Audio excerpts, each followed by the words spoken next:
Nous étions aujourd'hui dans le cadre des conférences thématiques de l'Observatoire de la performance pour évoquer une question qui est au cœur des préoccupations du secteur, à savoir les charges.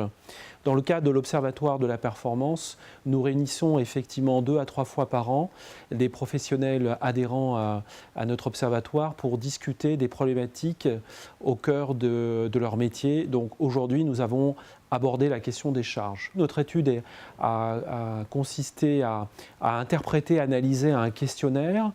Et à travers ce questionnaire, nous nous sommes interrogés à la fois sur les organisations et sur le processus des charges. À l'évidence, il y a une organisation qui se détache, qui est très majoritaire par rapport aux adhérents de l'Observatoire, et une organisation qui repose principalement sur une centralisation des activités et des métiers concernés par les charges.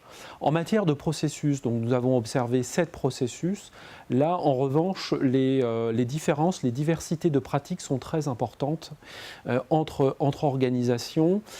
S'il y a une forme d'organisation majoritaire dominante dans le cadre du secteur HLM, en revanche, les pratiques sont très diverses. Et donc, nous avons pu analyser et détailler ces différentes pratiques pour aboutir au fond à la conclusion suivante. Les charges qui sont vraiment une question importante, puisqu'aujourd'hui, le logement est devenu le premier poste de la consommation des ménages. Donc la maîtrise des charges est une question fondamentale de l'offre de services, si on peut dire au sens large du terme des bailleurs sociaux. Eh bien, cette question-là fondamentale, au fond, n'est pas véritablement managée, pilotée, dans la mesure où on ne retrouve pas nécessairement des objectifs qui sont assignés au départ, dans la mesure où il n'y a pas nécessairement et majoritairement des tableaux de bord qui permettent à la fois de mesurer et de piloter les différents processus, et dans la mesure où les actions d'information et de communication à destination des locataires ou des associations de locataires renvoient à des pratiques qui sont très différentes d'une organisation à une autre.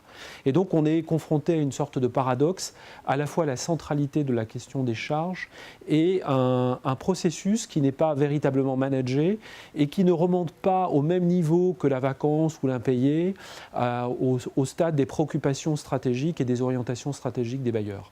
Voilà en quelques mots, en quelques points, la synthèse principale que nous pouvons restituer de cette journée.